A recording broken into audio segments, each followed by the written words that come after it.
Modern drama কোর্সে তো লেখাই আছে মডার্ন ড্রামা, এটা নিয়ে কথা বলবো। তো মডার্ন ড্রামা যেটা, এটা নাম শুনলে প্রথমে আমি কিন্তু মডার্ন পিরিয়ডের যে ক্যারেক্টারিস্টিক্স আছে, বেসিক ইনফরমেশন সেটাকে দিয়ে দিচ্ছে, তারা হয়তো ক্লাসগুলো করে ফেলছে। তো এই মডার্ন ড্রামার আরো একটা ড্রামা মানে কি মডার্ন পিরিয়ডের, মডার্ন ড্রামা মানে কি মডার্ন অথবা পোস্ট মডার্ন, এই দুইটা পিরিয়ডে যে ড্রামাগুলা লেখা হয়েছে, এই দুইটা পিরিয়ডে যে ড্রামাগুলা লেখা হয়েছে অবশ্যই ড্রামাগুলোর মধ্যে কি থাকবে, ওই মডার্ন পিরিয়ড অথবা পোস্ট মডার্ন পিরিয়ডের যে ক্যারেক্টারিস্টিক্স গুলো আছে, কি কি ক্যারেক্টারিস্টিক্স, যেমন আইসোলেশন, তারপরে যে ওয়ার্ল্ড ওয়ার টু এর পর একটা ক্রাইসিস অবস্থা, এই জিনিসগুলাই আসলে এই ড্রামাগুলোর মধ্যে ফুটে ওঠে।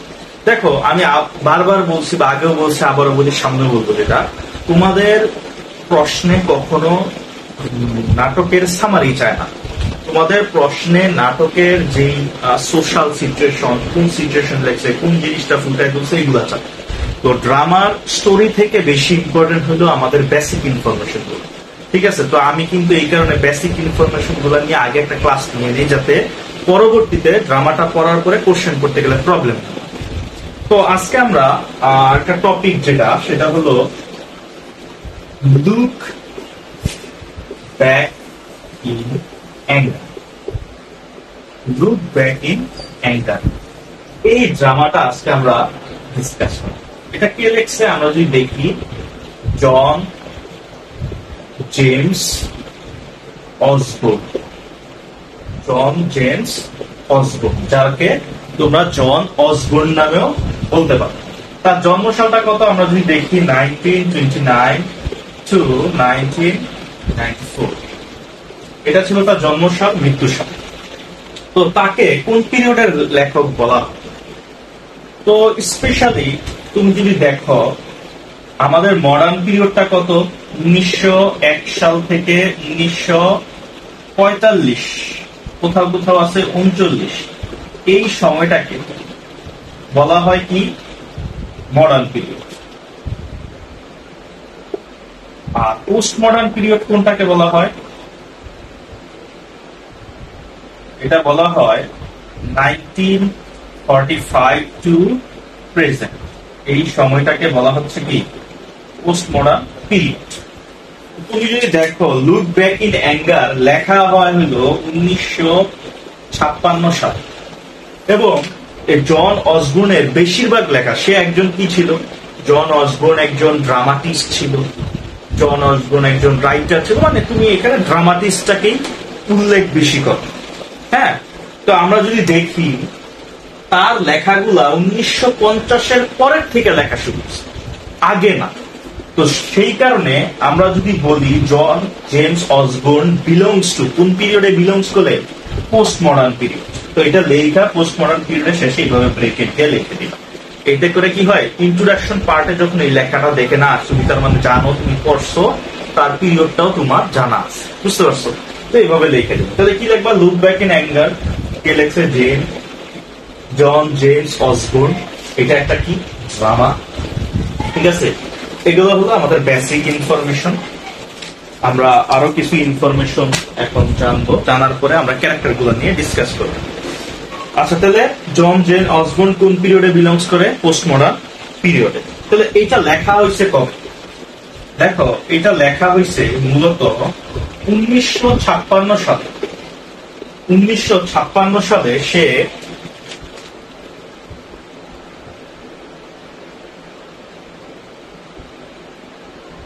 মরক্যাম্প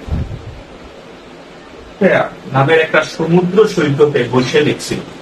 ঠিক আছে, কয়দিনে লিখছিল? এটা লিখছিল 17 দিন, 17 days, 17 দিনে এই লেখাটা সে লিখছিল। ঠিক আছে, এগুলা ব্রিফ কোশ্চেন থাকতে পারে। হ্যাঁ, কোথায় লিখছিল, কেন, এটা তখন লিখছিল। এবং এটা পারফর্ম করা হয়,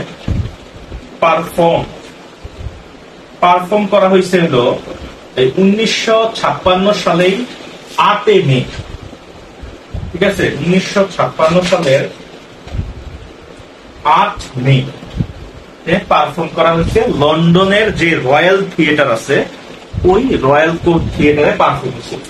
পারফর্ম হয়েছে, প্রথমে লেখা হয়েছে, তারপর পারফর্ম হয়েছে এবং পাবলিশড। দেখো পাবলিশড আর লেখা এক না, কিন্তু লেখছে 1956 সালে, পাবলিশ হয়েছে 1957 সালে। ঠিক আছে, লেখা হয়েছে 1956 সালে, পাবলিশ হয়েছে 1957 সালে। আর যদি পারফর্ম বলে, পারফর্ম 1956 সালেই হয়েছে রয়্যাল কোর্ট থিয়েটার। ঠিক আছে, এগুলো হলো এটা লেখার সময়টা।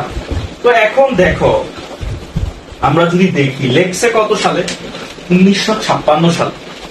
তো 1956 সালে সে যখন লেখে, অবশ্যই ওই সময়টায় ইংল্যান্ডের ব্রিটিশদের অবস্থা যেমন ছিল, ওই সিচুয়েশনটাই ফুটে উঠবে তার রাইটিং।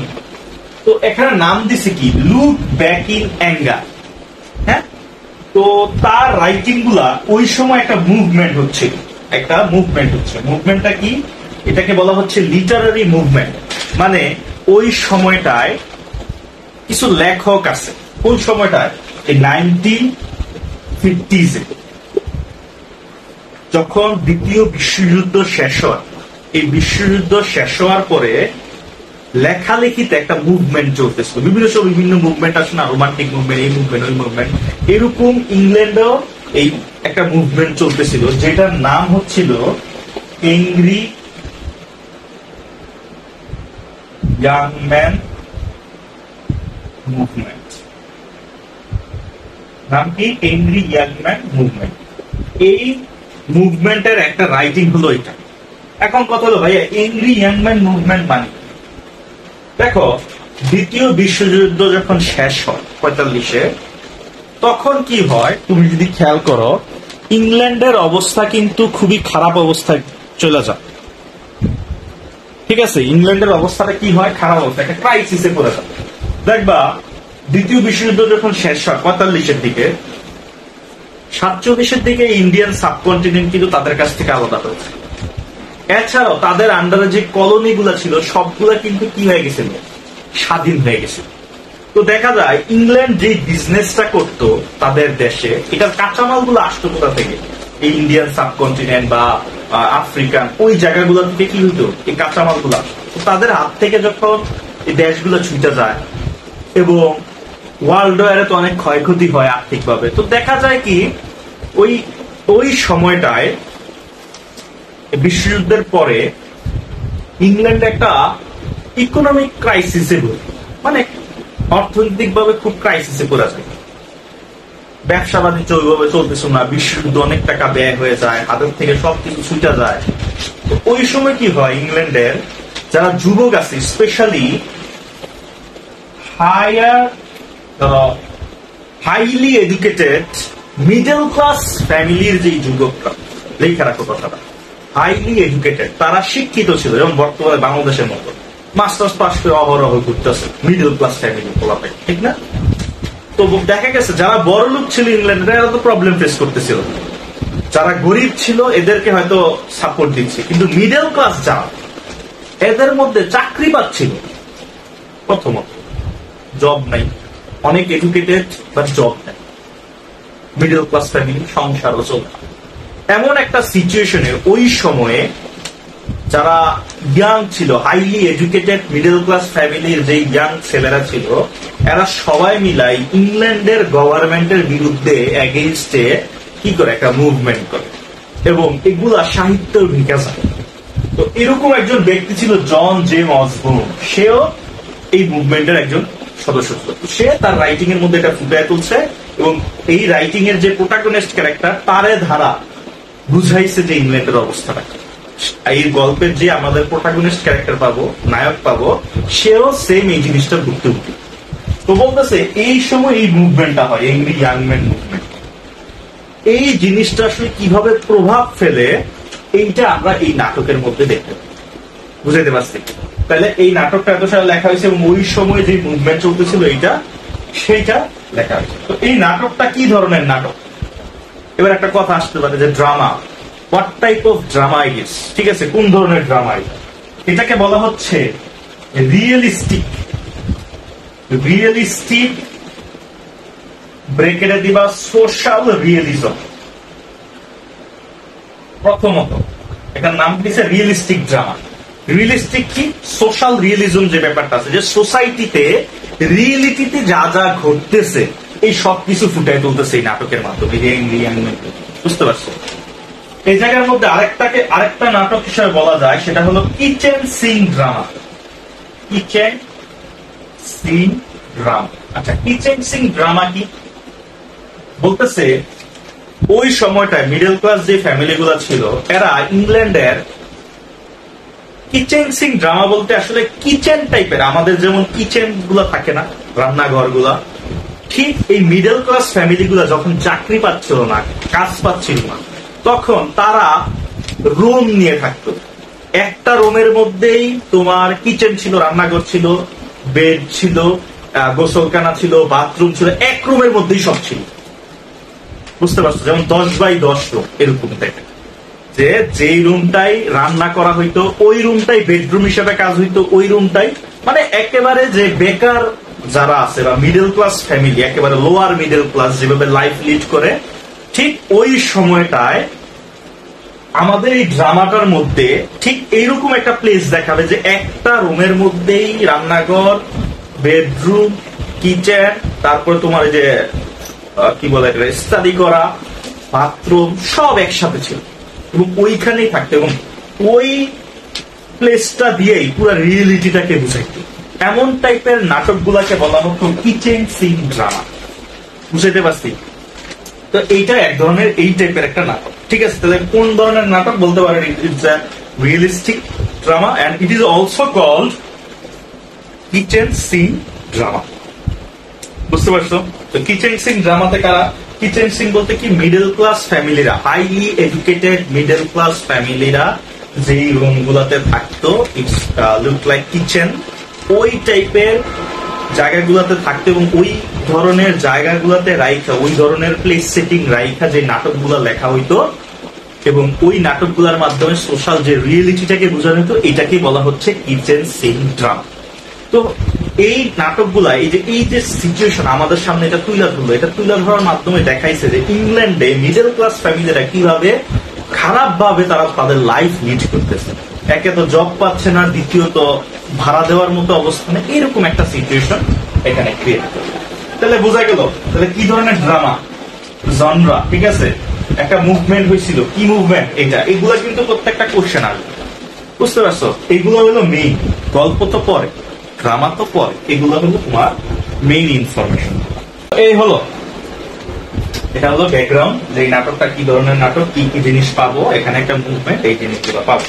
ঠিক আছে, এবার আসলো আমরা এই নাটকের শুরুর ক্ষেত্রে, এই নাটকটা পড়ার আগে আমাদের কিছু বেসিক ব্যাপার জানতে হবে। হ্যাঁ, এই ব্যাকগ্রাউন্ডটা জানতে হবে। ব্যাকগ্রাউন্ড গুলা কি কি?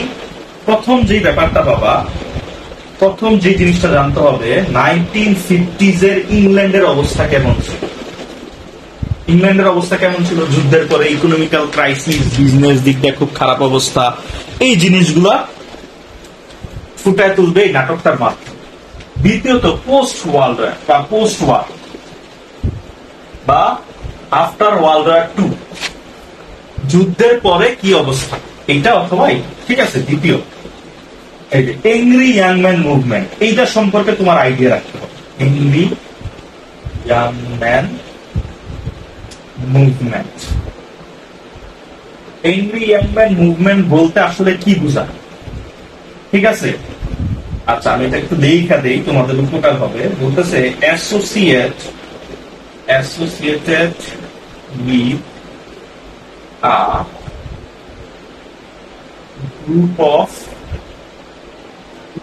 mostly working, বলতেছে কি এক ধরনের গ্রুপ যারা কিনা আসলে working class and middle class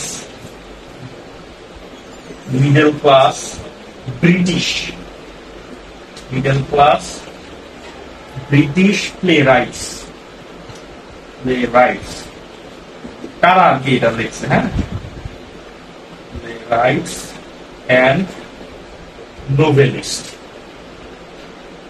দেখবা এই সময় নোবেল টোবেল আছে না, এগুলাতেও তুমি এই জিনিসটা পাবা। 1950s এই সময়টায় 1950-এর দিকে যারা এক ধরনের গ্রুপ ছিল, যারা ওয়ার্কিং ক্লাস হাইলি এডুকেটেড কথাটা অ্যাড করো, highly educated working class and middle class British playwrights and novelist in of 1950s। এই সময় এই জিনিসগুলোকে বলা হতো এংরি মুভমেন্ট, তাদের মাধ্যমে এটা দেখাইছে। ঠিক আছে, এটা কাদের এগেইনস্টে ছিল? গভর্নমেন্টের এগেইনস্টে। আচ্ছা, তারপরে এইখানে এই নাটকটাতে কিছু অটোবায়োগ্রাফিক্যাল এলিমেন্টস পাবো। আচ্ছা, অটোবায়োগ্রাফিক্যাল এলিমেন্টস। আচ্ছা, অটোবায়োগ্রাফিক মানে কি? যে আমাদের যে রাইটার আছে জন অসবর্ন, তার লাইফের কিছু স্টোরি, সঠিক ঘটনাও এই নাটকের মাধ্যমে তুলে ধরছে। সেটা কি আমরা দেখব? জন অসবর্ন সে অনেকগুলা বিয়ে করছে এবং দেখা গেছে সে একটা অ্যাক্ট্রেসের সাথে বিয়ে হয়েছিল তার একবার। তার নাম হয়েছে পামেলা লেন। নাম কি? Pamela lane. তার একটা অ্যাক্ট্রেসের সাথে বিয়ে হয়েছিল, নাম কি? Pamela lane. এবং তার সাথে সে আনহ্যাপি ম্যারিজ লাইফ, ঠিক আছে, আনহ্যাপি ম্যারিজ লাইফ লিড করতেছিল। কেন? কারণ অর্থনৈতিক অবস্থার কারণে। সে মনে করো পামেলা লেন ছিল একটু হায়ার ক্লাসের, তো আমাদের জন অসবর্ন ছিল মিডল ক্লাসের, সেও মোটামুটি আর্থিকভাবে ভুগতেছিল। এবং এই কারণে তাদের যে বিবাহের লাইফটা এই জায়গায় কি হচ্ছিল? একটা আনহ্যাপি ম্যারিজ লাইফ তারা লিড করছিল। এবং পরবর্তীতে দেখা যায় পামেলা লেনের বান্ধবীর সাথে আবার কি হচ্ছে? জন অসবর্নের রিলেশন। তো এই জিনিসটা আমরা গল্পে অন্য ক্যারেক্টারের মাধ্যমে দেখবো। তো এইটা একটা অটোবায়োগ্রাফিক্যাল এলিমেন্টস, ঠিক আছে, এইটা তোমাদের আসবে। ঠিক আছে, কি ছিল? জন অসবর্নের একজন অ্যাক্ট্রেস ওয়াইফ ছিল, যার সাথে সে আনহ্যাপি ম্যারিজ লাইফ লিড করছে। এইটা হলো তোমার এই গল্পের ব্যাকগ্রাউন্ড, যে এই ড্রামাটা পড়তে গেলে তোমার এইসব ব্যাপারগুলো জানতে হবে, তাইলে ড্রামাটা তুমি ইজিলি বুঝতে পারবে। বুঝতে পারছো? তো এই সময় এই নাটকের মধ্যে দেখবো আমাদের যে প্রোটাগনিস্ট ক্যারেক্টার, সে হায়ার ক্লাস আপার ক্লাস মানুষদের দেখতে পারত, ঠিক এই জন অসবর্ন আর পামেলা লেনের। কেন? আমাদের গল্পের হিরোর কথা হলো যে ইংল্যান্ড ক্রাইসিসে ভুগতেছে, শুধু আমরা মিডল ক্লাসরা কেন এটার ভুক্তভোগী হব? আপার ক্লাস তারাও তো হইতে পারে, তাদের কেন হয় না? শুধুমাত্র আমরাই কেন ভুক্তভোগী? যেমন সাপোজ আমাদের এখানে করোনা গেল, করোনাতে কি হলো? যে যারা বড় লোক ছিল তারা ভালো লাইফ লিড করছে, যারা গরিব ছিল এরাও দান টান পাইছে, লাইফ লিড করছে। কিন্তু প্রবলেমে পড়তে গেলে মিডল ক্লাস ফ্যামিলি, তারা কিন্তু কিছু করতেও পারতেছে না, সম্মানের কারণে চাইতেও পারতেছে না, এবং শিক্ষিত হয়েও তারা বেকার। অনেক স্কুল টিচার তারা কি করছে? ওই যে বাইক রাইড দিয়ে চলছিল, মাছ বিক্রি করছে, ফল সবজি বিক্রি করছে। তো এই যে লাইফ লিড করছে, মিডল ক্লাসটাই কেন এরকম স্ট্রাগল করবে? এই কারণে আমাদের এই ড্রামাটার মধ্যে দেখবে আমাদের যে প্রোটাগনিস্ট ক্যারেক্টার, সে আপার ক্লাস সোসাইটির কাউরে দেখতে পারত, এবং তার ওয়াইফ আপার ক্লাস ছিল দেখা তার ওয়াইফের সাথে তার একটা আনহ্যাপি ম্যারেজ লাইফ ছিল। বুঝতে পারছো? এই হলো তোমাদের কিছু ব্যাকগ্রাউন্ড। এবার আসো আমরা ড্রামার যে ক্যারেক্টার আছে ক্যারেক্টার গুলা জানি। এগুলা না জানলে কিন্তু ড্রামা পড়া লাভ নাই। দেখো, ড্রামা 10 মিনিট 15 মিনিটে আমি সামারি বলে দিতে পারি, বাট এই সামারি পরীক্ষায় কোনো কাজ আসবে? এটা গল্প আকারে, যেমন কার্টুন দেখো গল্প আকারে, ওরকম কাজ করবে। তো অনার্সে করে যদি এই বেসিক ব্যাপার না জানো তাহলে কিন্তু প্রবলেম। হ্যাঁ, তো যাই হোক, এগুলা মাথায় রাখবা, এগুলা নোট করে রাখবা। এবার আসো আমরা একটু ক্যারেক্টার গুলা সম্পর্কে একটু আইডিয়া নিই। এই গল্পের ক্যারেক্টার যারা আছে তাদের নিয়ে একটু আইডিয়া নিই। হ্যাঁ, আচ্ছা, প্রথম যে ক্যারেক্টার পাবা তুমি সে হলো কে? Jimmy porter. এগুলোর নামও তোমাদের এখানে আছে, জিমি পোর্টার। আচ্ছা, এই জিমি পোর্টার হলো আমাদের গল্পের প্রোটাগনিস্ট ক্যারেক্টার। আমাদের গল্পের কে? প্রোটাগনিস্ট ক্যারেক্টার, বা আমরা যাকে হিরো বলবো। জিমি পোর্টারকে আমরা যাকে হিরো বলবো। এই জিমি পোর্টার ছিল হাইলি এডুকেটেড, শিক্ষিত। হ্যাঁ, হাইলি এডুকেটেড, শিক্ষিত, highly educated middle class family, middle class young বয়। বুঝতে পারছো? তো সে ওই যে আমরা বললাম না যে এংরি ইয়াং ম্যান মুভমেন্ট, তো সে এইটার একটা তারে দ্বারা এটা রিপ্রেজেন্ট করছে যে সে হাইলি এডুকেটেড ছিল বাট সে কি হয়েছে, সবসময় অ্যাঙ্গার মুডে থাকতো। কেন রাগান্বিত থাকতো কেন? সবসময় দেখবা এই যে যুবকেরা যারা আছে, নর্মালি যারা স্পেশালি যারা বেকার থাকে, তারা দেখবা সবসময় একটা মেজাজ ঠিক ছিল যে এ আইসা বলে কিছু করতে পারছ না, এরকম কথা হয় না? ঠিক এই জিমি পোর্টারও এরকম। সে খুবই শিক্ষিত মানুষ, সে খুব স্ট্রাগল করছে, অনেক হার্ড ওয়ার্কিং মানুষ, কিন্তু সে কি পাচ্ছে না, কোনো কাজ পাচ্ছে না। এবং সে বাধ্য হয়ে এত শিক্ষিত হওয়ার পরও সে একটা মিষ্টির দোকান দিয়ে চলতেছে। বুঝতে পারছো? এমন একটা মানুষ এই অবস্থা। তো সে এই যে মিডল ক্লাস ফ্যামিলিটাকে রিপ্রেজেন্ট করে, সে একটা এংরি ইয়াং ম্যান, এটাকেও রিপ্রেজেন্ট করে। আমাদের গল্পের প্রোটাগনিস্ট ক্যারেক্টার হিরো, তারে দ্বারা এটাকে দেওয়া হয়েছে, ওই সোসাইটির মানুষদের এই জিনিসটাকে ফুটাইতে করেছে, এবং গল্পের কোন একটা সময় থেকে ভিলেনও দেখানো হয়েছে। তো আমাদের গল্পের protagonist character Jimmy Porter. Next যে ক্যারেক্টারটা পাবা সেটা হলো অ্যালিসন পোর্টার।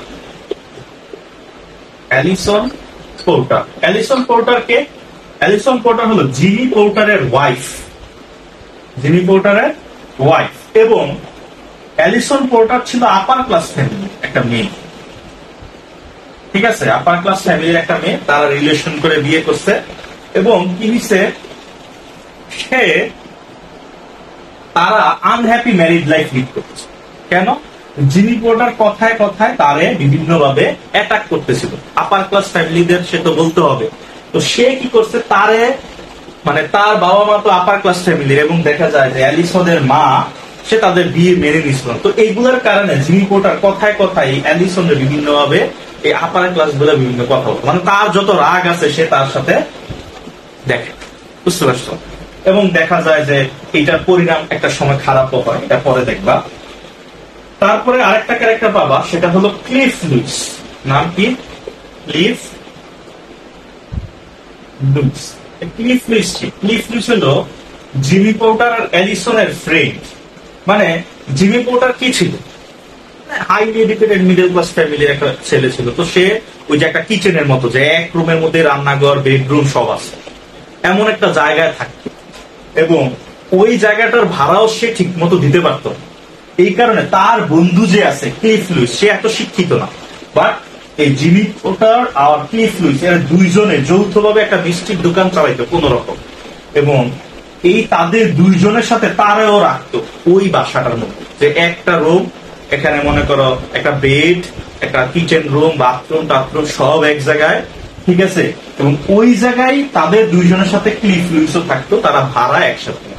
এবং ক্লিফ লুইস তারও ভালো বন্ধু ছিল, অ্যালিসনেরও ভালো বন্ধু ছিল, এবং ক্লিফ লুইস কিছুটা ফায়দা উঠায় অ্যালিসন থেকে, ঠিক আছে? এই জিনিসটা আমরা পরবর্তীতে দেখবো। গেল। নেক্সট যে ক্যারেক্টারটা আমরা পাবো সেটা হলো Helena Charles. Helena Charles. Helena চার্লসকে অ্যালিসনের বান্ধবী। হেলেনা চার্লসকে অ্যালিসনের বান্ধবী, সেও বড় লোক। কিন্তু সে কি, অ্যালিসন যেমন চুপচাপ, জিমি যেমন ওরে অনেক বকলেও চুপচাপ থাকে, অ্যালিসন হলো জিমির মতে, অ্যালিসন হলো হেলেনা আসলেই অ্যালিসন আর জিমির মধ্যে ঝগড়া লাগে। সে এসে অ্যালিসনের কিছু জ্ঞান দেয়, যার কারণে কি হয়, অ্যালিসন আর জিমির মধ্যে সবসময় একটা ঝগড়া লেগে থাকে। বুঝতে পারছো? তো এই হেলেনা চার্লস অ্যালিসনের বন্ধু, যে কিনা সেও আপার ক্লাস ফ্যামিলি একজন। তো সে কি করে, এই অ্যালিসন আর জিমির মধ্যে যে ঝগড়াটা লাগে তার কারণেই লাগে, এবং অ্যালিসন কিন্তু বাসা থেকে চলে যায়।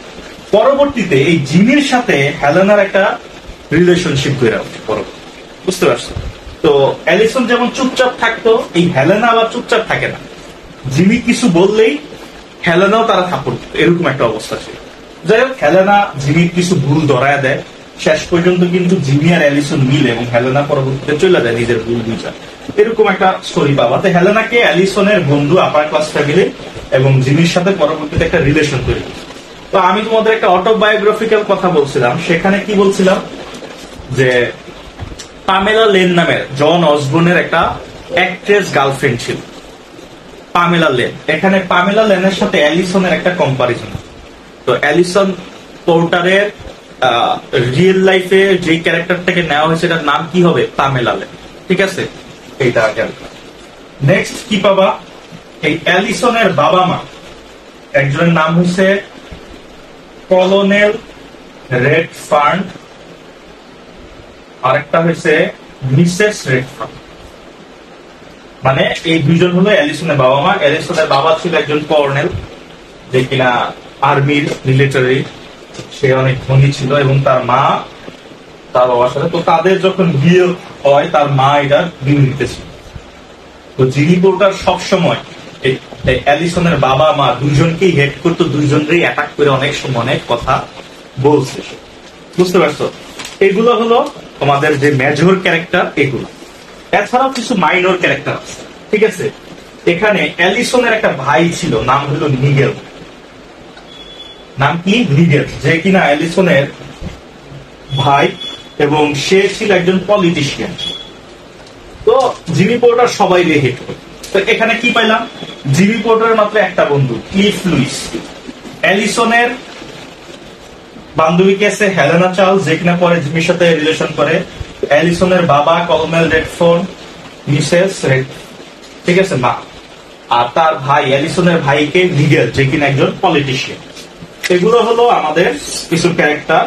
আর জিমি পোর্টারের বন্ধু আছে, নাম হইছে হিউজ টানা। এটা ছিল জিমি পোর্টারের ফ্রেন্ড। এবং আরেকজন আছে মিসেস টানার, যে কিনা এই টানারের মা ছিল।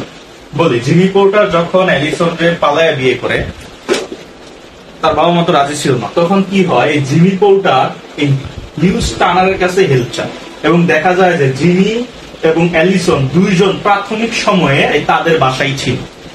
পরবর্তীতে জিমির সাথে হিউজ টানার একটা ঝগড়া হয়। কেন? হিউজ টানার তার মার সাথে রাগারাগি করতে বা ছাইরে আসছে, এই কারণে একটা ঝগড়া হয়, যার কারণে হিউজ টানারের বাসা থেকে সে চলে আসে। অ্যালিসন আর পোর্টার এসে আলাদা থাকে। এবং জিমি পোর্টার এই মিসেস টানার, মানে হিউজ টানারের যে মা আছে, তারে খুব সম্মান করত, এবং এই মিসেস টানার তারে হেল্প করছিল মিষ্টির দোকান থেকে। ক্লিয়ার? এই গেল একটা। তারপরে আরেকটা পাবা, এই জিমি পোর্টারের আগে একটা গার্লফ্রেন্ড ছিল, নাম হয়েছে মেডলাইন, যে কিনা জিমি পোর্টারের 10 বছরের বড় ছিল। ঠিক আছে, এই একটা ক্যারেক্টার পাবা। লাস্ট আর একটা ক্যারেক্টার আসবে, সে হলো মিস রারি। সে হলো জিমি পোর্টার আর অ্যালিসন, তারা বর্তমানে যেই বাসাটায় থাকে ওই বাসার বাড়িওয়ালা। ঠিক আছে, এই গেল ক্যারেক্টার। আমরা আগামীকালকে এটার যে গল্পটা আছে এটা পুরোটা শেষ করব। তো আমি ক্যারেক্টার গুলো আরেকবার বলে দিই। জিমি পোর্টার, অ্যালিসন, তারা দুইজন হাজবেন্ড ওয়াইফ। তারা আনম্যারিড লাইফ লিড করতেছে, এবং জিমি পোর্টার কি করতেছে, মিডল ক্লাস যে এংরি ইয়াং ম্যান আছে এটার রোল প্লে করবে।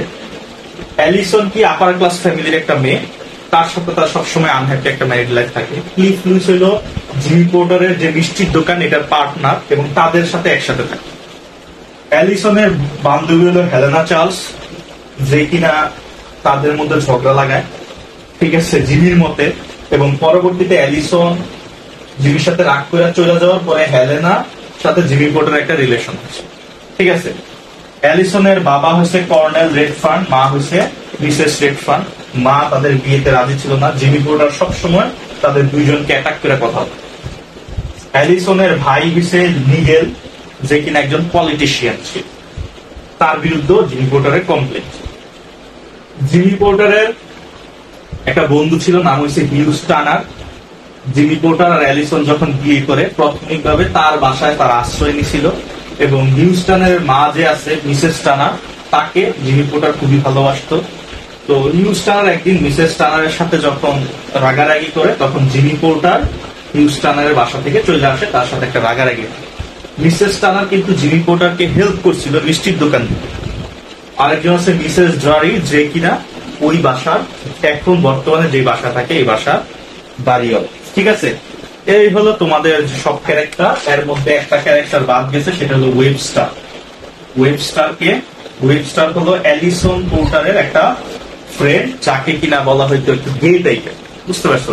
তো জিমি পোর্টার অ্যালিসনের রিলেটেড কাউরই পছন্দ করতো না, একমাত্র এই যে ওয়েবস্টারে কিছুটা একটু পছন্দ। এই হলো তোমাদের ক্যারেক্টার। আগামীকালকে এই ক্যারেক্টার ধরে আমরা ড্রামাটাকে শেষ করব। ঠিক আছে, আজকে এই পর্যন্তই। ভালো থাকো, সুস্থ থাকো, এই কামনা। আসসালামু আলাইকুম ওয়া রাহমাতুল্লাহি ওয়া বারাকাতুহু।